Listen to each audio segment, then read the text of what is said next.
Generation 2 has always had a bit of an identity crisis. On one hand, it introduced some absolute fan favorites and gave us a brand new region to explore.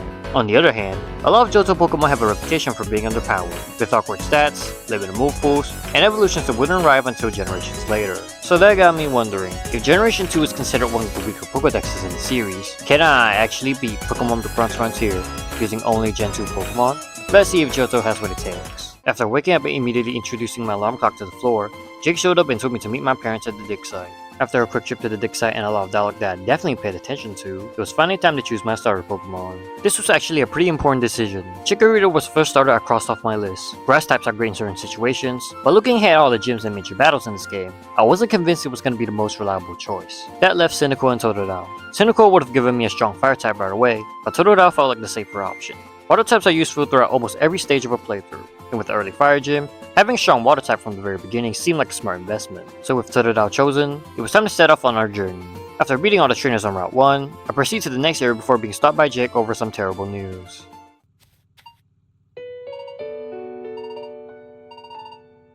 Well, that was a bummer. Let's continue. In Judgment Town, this nice-looking woman greets us and takes us to her house. It would be such a shame if she stole her necklace. We finally then beat her in a battle before moving on to Route 3, where we catch a Mareep before making our way into Sylvan City. Once we reach Sylvan City, I make a quick detour to this old man's house and he gives me an Eevee. We can now take on Gym Leader Chad. Here's how it went.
And just like that, we have our first gym badge. On our way to Brimber City, Totodile evolved into Crocodile, and Jake challenges us to another battle. After sweeping through Jake's team, we make our way into Brimber City to get ready for the second gym. Upon entering, we meet up with Jake and the gym leader Sebastian, who goes on to explain that we cannot battle him as Team Eclipse has stolen the red rope from them to summon Groudon and Mount Igneous. On the way, Mareep evolves into Flaffy, and we head on to challenge Eclipse admin Harry to a battle. We obviously win, but they go on to summon Groudon anyway. After Team Eclipse gets scared off, Sebastian comes to collect the orb and we're not able to go challenge him at the second gym. Here's how it went.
And just like that, we now have our second gym badge.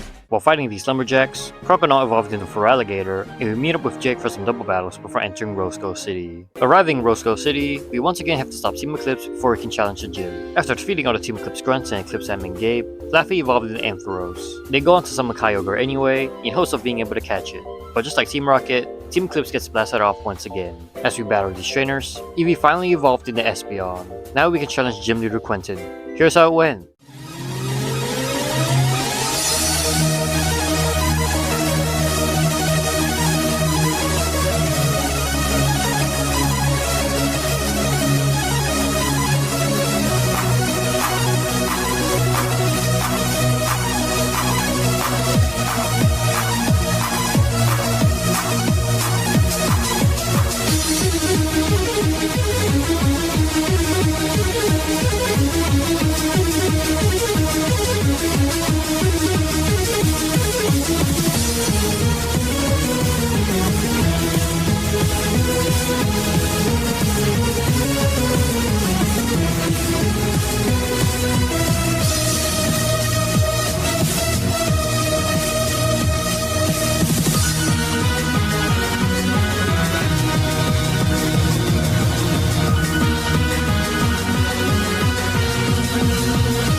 And just like that, we now have a third gym badge. We meet up with Jake and Tess on Route 9, and they both challenge us to a battle, but they still suck. While we're here, we headbutt the street till we get a Heracross. Going into Route 10, we encounter Absol, who really appears to like us, but Jake and Tess have to ruin things. In Kurgono's mines, we catch ourselves a Larvitar before meeting up with Jake and Tess at Kurgono's Peak, where we head on to Antian City. Once we reach Antian City, we go to the Pokeball Emporium where we sit through a boring dialogue session. After that, we got ourselves a hoverboard and head out to challenge the 4th gym leader, Stephen. Here's how it went.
After defeating him, Larvitar evolved into Pupitar, and we're now halfway done with this challenge. Leaving the gym, we see this airship flying past us. Meeting up with Tess and Gerald, we find out that Jack has went to fight Team Eclipse alone and has been taken hostage. So now it's up to us to save him. Together with Tess, we head out into the Andean sewers, do some double battles, and make it to the end of the sewers and into the Bark District.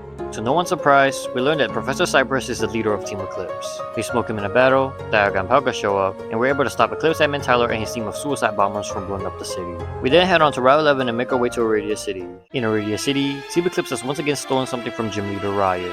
After defeating them, we can now take on the gym. Here's how it went.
Gym Badge in hand, I realized that I don't stand a chance against Fissy and his grass types. So I backtracked to Route 6 and caught myself a Zubat, and after training it up, it evolved into a Crobat. We can now make our way towards Floroma City. After collecting all their fruits, we can now battle Gym Leader Fissy. Here's how it went.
I'm so glad I decided to pick up Crobat for the team, otherwise we would have been crushed.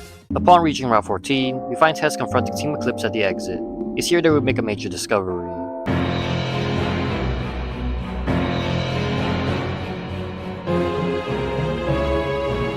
After finding out that Jack has joined Team Eclipse, we have a battle with him. At this point, he's gotta stop. After defeating him, Pupitar finally evolved into Tyranitar. Going into Route 15, I will never get tired of this cutscene of Latios flying around. After that, we move on to Frostville City. In Frostville City, we go and heal up real quick before going into the gym and checking on Gym Leader Zeke. Here's how it went.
Thanks to Heracross, we now have 7 gym badges. Only one left till we reach Elite 4. Leaving the gym, we meet up with Tess to fight her. She stood no chance against our team. Going through Cosmos Valley, we meet up with Tess and Brett in Port Deca. Brett gives us a HM surf so that we can make it to Crescent Island. Upon arriving, we see Team Eclipse Grunt running into a building. Following him, we end up in a bar where we have to pull levers on these juice kegs. From here, we end up in Team Eclipse's secret underground base. We beat up multiple Team Eclipse Grunts before unlocking all the doors, which brings us to the jail cell. We follow the admins to reach our parents and Tess. It isn't long before Professor Cypress throws them back into the aircraft, and they make their way towards the Demon's Tomb to summon Hoopa. Jake stays behind so that he can fight us, but we easily beat him and head towards the Demon's Tomb, where we find Professor Cypress waiting. When we get there, they've already started trying to summon Hoopa. We have one last fight with Cypress before Jake has a change of heart and throws him into the portal. Some crazy things happen, and we have the chance of capturing Hoopa, but we have to commit to the challenge. After all that, our parents take us back home, but they don't understand that we're on the grind, so we fly back to Crescent Island and take on Captain B. Here's how it went.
obtaining our final gym badge, we can now challenge the Elite Four.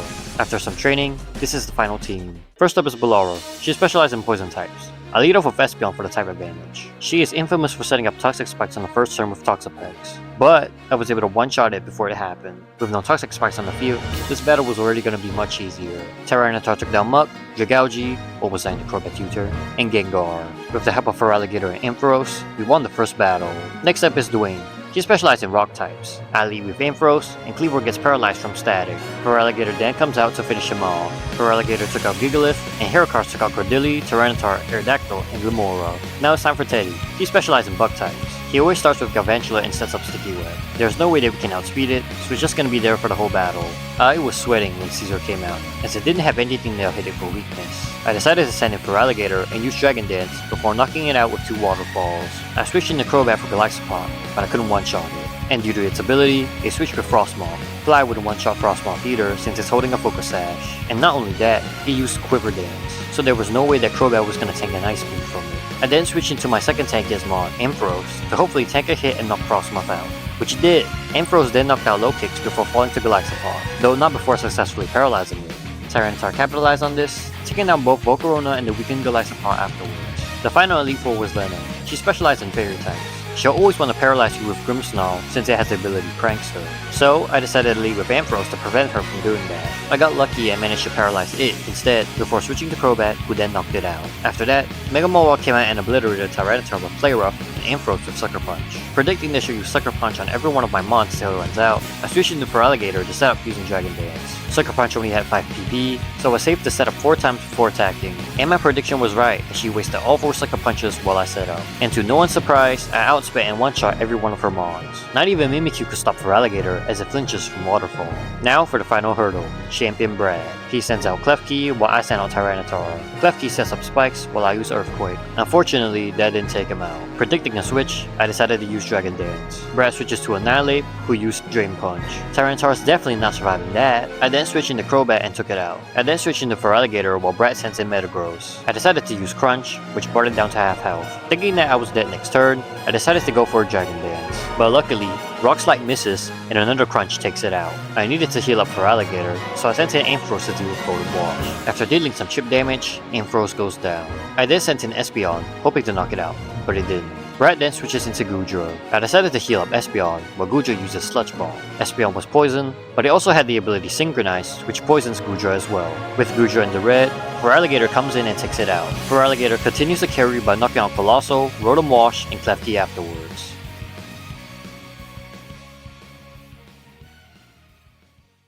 And with that, this officially marks the end of this challenge. Going into this run, I wasn't entirely sure how Johto will hold up. Generation 2 has had a reputation for having one of the weaker Pokédexes, and while there were definitely some tough battles along the way, this team ultimately proved that Johto is far stronger than many people give credit for.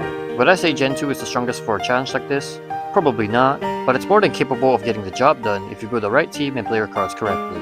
If you enjoyed this video, make sure to like and subscribe, because there are plenty more challenges on the way. And if you have any ideas for future runs, feel free to leave them in the comments below. And with that, take care.